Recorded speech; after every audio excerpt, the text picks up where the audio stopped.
Joining me today is an evolutionary psychologist, an author, an associate professor at the University of New Mexico. Geoffrey Miller, welcome to the Rubin Report. Hey, Dave. Great to be here. Good to be with you, my friend. I realize I've had evolutionary biologists on the show. I've had Brett Weinstein and Richard Dawkins. I've had psychologists on the show, Jordan Peterson. I've never had an evolutionary psychologist. Never. No. There aren't very many of us.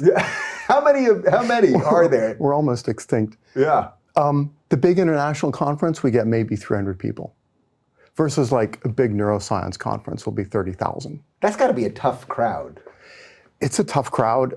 We get a lot of flack from all directions, but I wouldn't want to do anything else. It's an awesome field, and I can't imagine anything more fun than studying human nature for a living. Yeah, and you're studying and have written about so many incredible topics. I pride myself on the fact that I usually don't have to look at my notes when interviewing somebody, but you've hit so many things that every now and again I am going to be glancing down because I don't want to miss anything here. But usually the way I like to start these is just finding out a little bit of someone's history, what sort of brought them to the place of expertise that gets them in that chair. So just tell me a little bit about, growing up, education, that sort of thing. What made you interested in all this?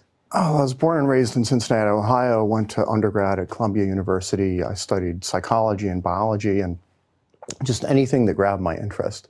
So I kind of started out in neuroscience, and I thought the brain's fascinating. And then I kind of drifted into cognitive psychology, which is studying human learning and memory and perception and how we categorize stuff. And then I got really bored with that. But I thought, I don't know, I'll go do a PhD in that anyway. So I went to Stanford, started doing cognitive psychology.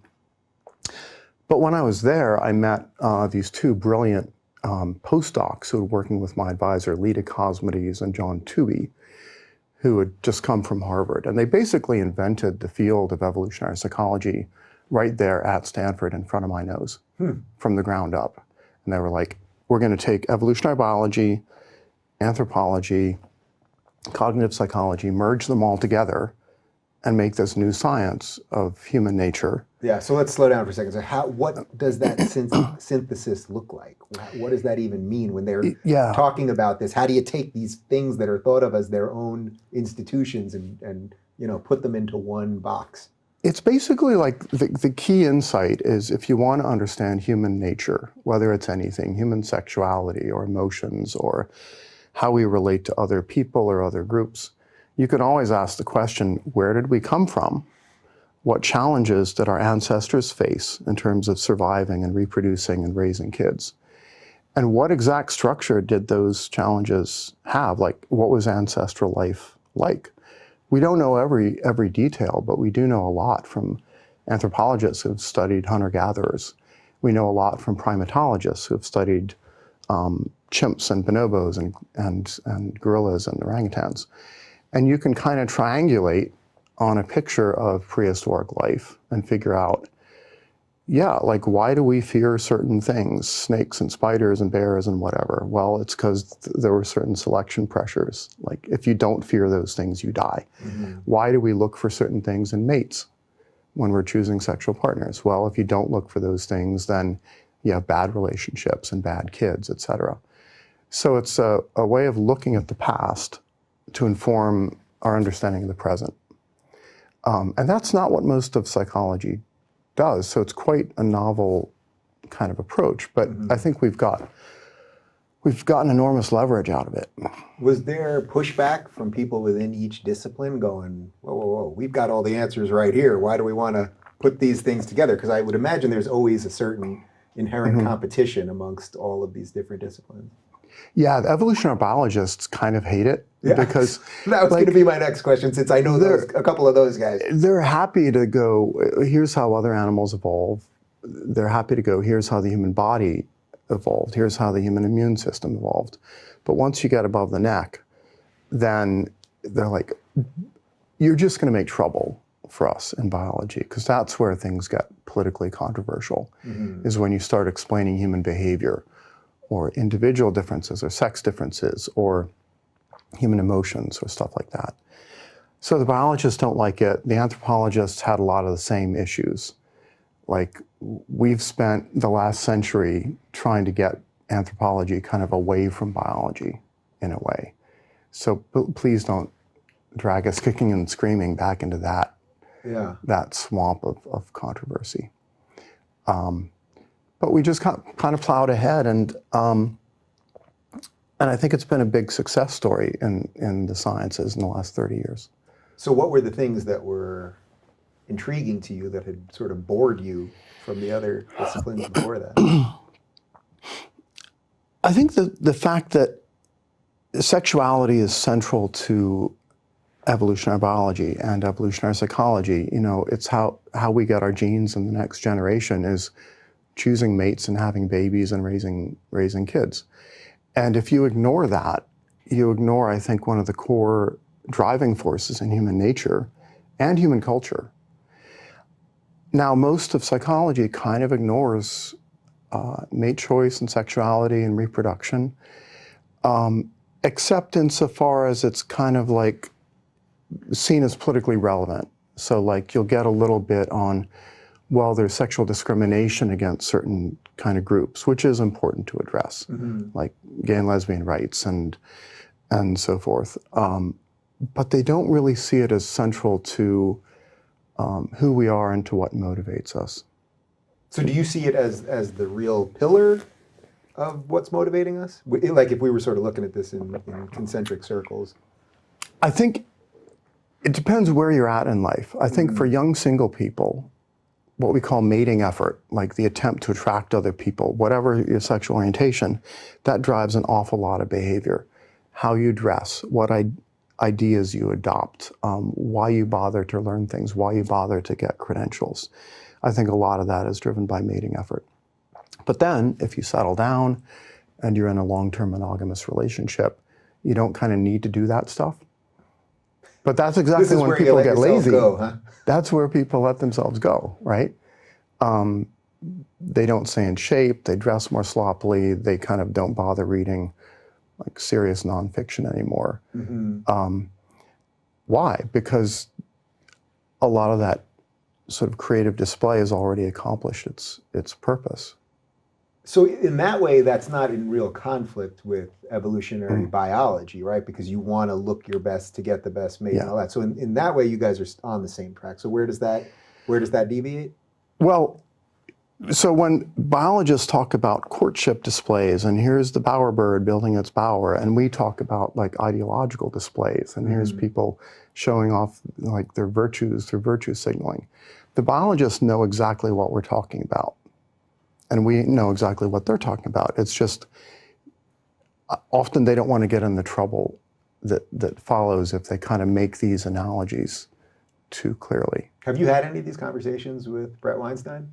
Not directly, yeah. No. All right, I think I'm going to have to facilitate that one probably. That would be a lot of fun. Yeah, we'll do that for sure.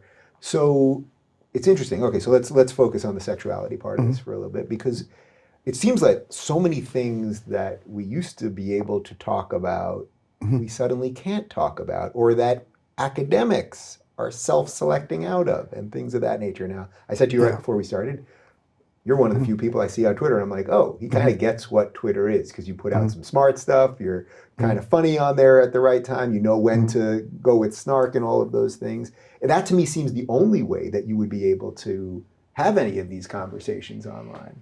I think social media is actually really good for addressing some of these very tricky issues like human sexuality and how it's playing out in the modern world. As long as you do it with humor and self-deprecation and a little bit of absurdity, which is what I try to do in my Twitter game, right? Because if you approach it like, well, here's the next paper on like sex differences, or the next paper on how courtship works, or, oh, awesome, a new virtue signaling paper. People will quickly tune out, and they'll often think, well, you're just kind of being doctrinaire here. But the thing you quickly realize if you study evolution at all is evolution is a very weird process that often produces completely absurd results, right? You watch any David Attenborough natural history, documentary, and it's like, these animals are insane. What they're doing is crazy, and humans are no different. Yeah. And if you don't have a sense of that absurdity, then it's very easy to get terribly, terribly serious and censorious and ideological.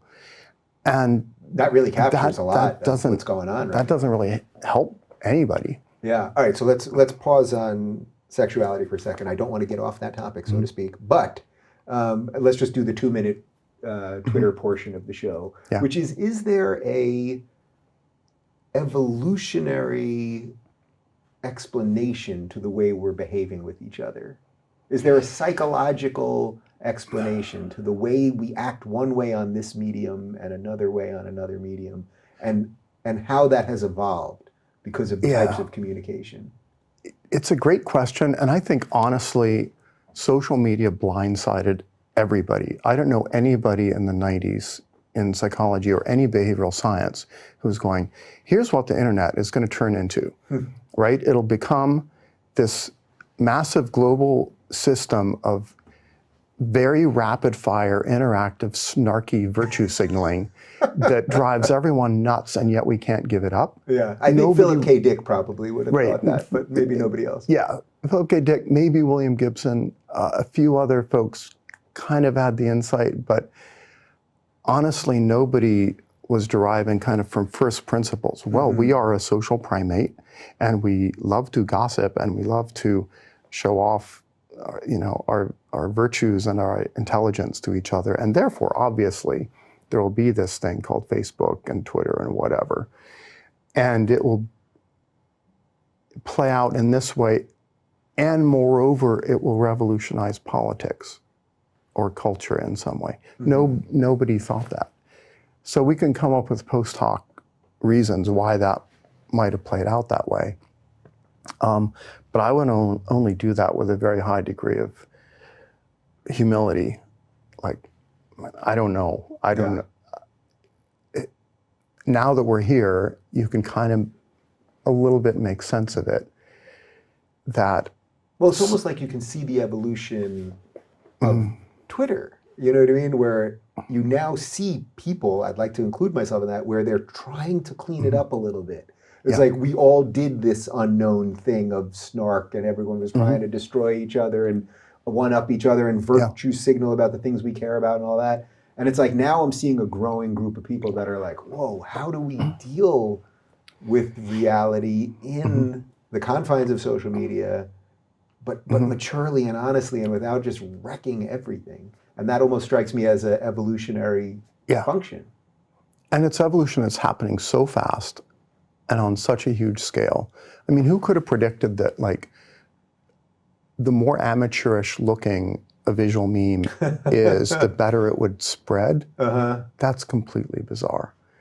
Or the fact that I can get more engagement if I do a really surreal poll on Twitter about something where all 4 categories are just completely insane. Like, people are more into that than they are, like, even my snarky comment about political issue X or Y. So what does that tell you about the psychological state of how we interact with these things? Like the meme one's really interesting. It's not the slickly produced, quick thing, really sharp looking images that go viral. It's, a frog on a black and white idiotic thing, or a crudely drawn this or that tree or whatever. Like there's something really there to that about how we react to images. There's also something kind of charming about the artlessness and amateurish quality. It's almost like I'm kind of fascinated by stand-up comedy, and the stand-up comedians who are overly slick are never that funny. And the ones who are a little bit shambolic, like Stephen Wright back in the 80s, hilarious. And he looks like he's always on the edge of complete failure or a psychotic break. And yet that's what makes it work. Or I guess Seinfeld, in the 90s, the show was also kind of had this artless quality. Yeah. All right. So let's jump back to sexuality now. Okay. Yeah. It's getting harder and harder to talk about these things. There's a set of people that think we're all exactly the same, and then at the same time, they're obsessed with all of our differences. I mean, this is what seemingly is the most potent idea of the day right now. What are the things that you're thinking about in the realm of sexuality right now that are intriguing? I'm thinking I'm especially concerned about the fact that nobody seems to know what a successful long-term relationship is seriously going to look like in the early to mid 21st century, that we don't really have a script for that. We've kind of inherited, the script of monogamous lifelong marriage, but nobody really believes that that is going to kind of solve all of our problems, and people don't enter into that very early in life. They spend their teens and 20s doing casual dating. What is that? Like, nobody quite understands what the rules or the ethics of that are. And then at a certain point, you kind of get tired of that and you find a partner and you kind of settle down and go, okay, we're going to buy into the wedding industry now and do the wedding thing and the ring and blah, blah, blah. But there are all these subcultures in America and around the world that are exploring all different aspects of sexuality and kind of how to incorporate new insights into relationships. Things like BDSM or kink or polyamory and open relationships, or the whole red pill manosphere subculture. And then on the other side of the What does that have to do with sexuality? Right? Well, it's a certain way of men and women interacting, right? The sort of red pill vision of male-female dynamics is that there's a really deep sexual polarity, masculine and feminine. And if you don't understand that polarity, your relationships, if they're heterosexual, are going to fail and burn out and not be satisfying to either person. So there's a bunch of subcultures. They're all exploring different parts of human nature, human sexuality, different possible ways to run a relationship. And I think they all have valuable lessons that we can kind of learn and incorporate. Like, even if you're vanilla and monogamous and straight and you don't believe all the crazy manosphere stuff, there's still important lessons there. And that's kind of my interest now, is sort of going around and being eclectic and gathering those up and figuring out which of those might be useful. Do people stay in those scenes for a lifetime? So, I can see where somebody, you'd be in whatever your thing is, and I'm not passing judgment on anybody. Whatever your thing is, you do it for a while, and then eventually, I guess it sort of is then you sort of get tired of it, so you move on to something more traditional. Like, is that just part of our psychology? Like, nothing kind of lasts forever. Some people do that. Certainly, there's a life profile of kind of openness and experimentation where you try a bunch of stuff in your teens and 20s, and a lot of it deviates markedly from the traditional culture you grow up in. And a lot of that hurts, and it doesn't work, and it's heartbreaking, and then a lot of people kind of drift back into the mainstream. On the other hand, you get people who marry young and they try the standard vanilla monogamy thing into their 30s, 40s, 50s, and then go, this is not working. I need something different, better, more open, whatever. And I think it can go either way. The psychological research on all these subcultures is lacking. We don't know even which lasts longer, a monogamous relationship or an open relationship. Everybody, we don't know that? There's not good data on that. Huh. There's lots of anecdotes. There's examples on both sides. But I think it's almost scientific misconduct not to ask those questions and instead to ask, like, let's do, study on which alcoholism treatment works. Let's do the 5,000th study on that before we do the first study on what kind of relationships last longest. So basically, because you think if we could address some of those issues first, perhaps the studies that we're focusing on related to alcoholism and the rest. Yeah. Relationship satisfaction is really, really important to people. But it's one of the things it's not entirely taboo to study it, but it's pretty hard to get federal research funding to look at something that's kind of a cornerstone of American well-being. So when that New York Times article came out about Jordan Peterson, and they said he was for enforced monogamy, which in effect just means marriage, and it had been used a couple times in the Times before just to mean marriage, but everyone thought that meant he wanted women in chains to be, dragged around by their husbands. The argument that people that are for forced monogamy or marriage basically make is that this is the best way to build a sort of functioning, healthy society, and that you can reproduce and have other generations and all of those things. You just think we don't have enough information, basically, or enough, enough study on the information to know if that really is the best way to build a human society. Right, we don't know. There's good reasons to think that monogamous marriage has been important in every major civilization. Like, it's kind of the most common way to arrange pair bonding.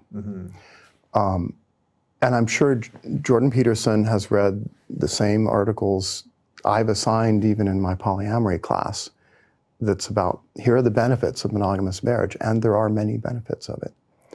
The question is, once you have contraception, once you have safer sex and STI testing, once you have paternity testing, once you have a lot of other technologies, right, that can solve some of the same issues that monogamy used to solve, then what? Is monogamy still optimal? Probably is for a lot of people. Probably is for a lot of people. How much of it do you think just comes down to how you're wired? I think there's a lot of that.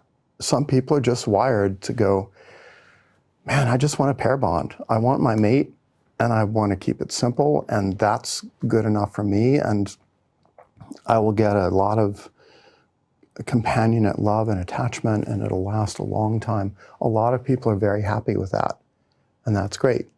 But a lot of people either want more sexual novelty and variety, or they have a higher tolerance for sexual jealousy, or they just kind of get bored in long-term relationships.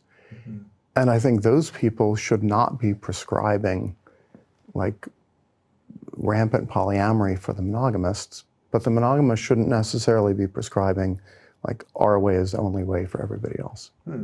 So I wonder how this is all related to the gay community, because I don't know, dare I mention the name Milo, but when I had Milo on my show years ago, really before he was Milo, so to speak, we had about a half-hour chat on this, where me as the married gay liberal and him as the unmarried gay conservative, which is already sort of a flip on things. His argument was that he wasn't really for gay marriage because he felt that by being the outsider, the gays have come up with art and creativity and music and comedy and all of those, that incredible, like, just gestalt of it all that made this incredible community, like a diverse community in the right sense of diversity. And my argument was, well, you've got to at least give people the opportunity to be equal under the law so that they at least have a choice. I'm not denying that the gay community has come up with all sorts of incredible stuff, but like, you got to make them equal and then let them go either way on that. Okay. Do you think there's legitimacy to that? And have you done or have you seen any studies on what the effects of marriage on the gay community have been?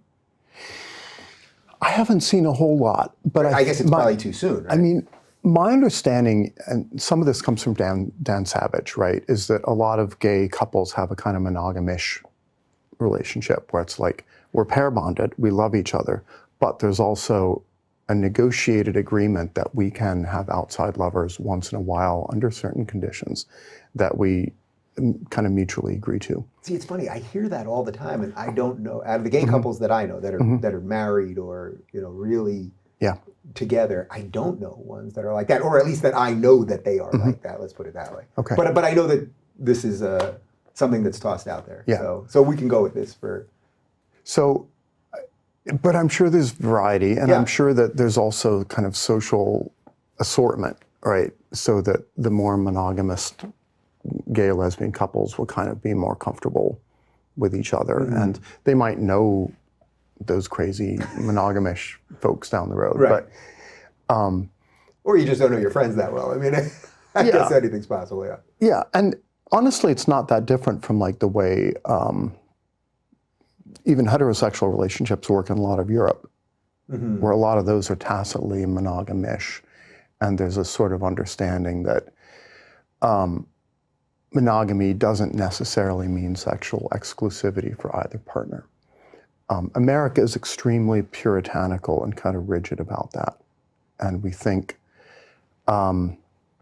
anything that happens outside the pair bond is almost by definition unethical.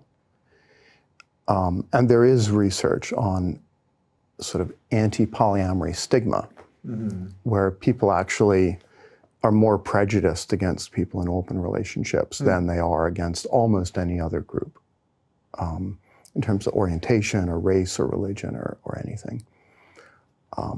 That might be gradually changing, but I think it's a huge social problem, especially among Gen Z and younger millennials.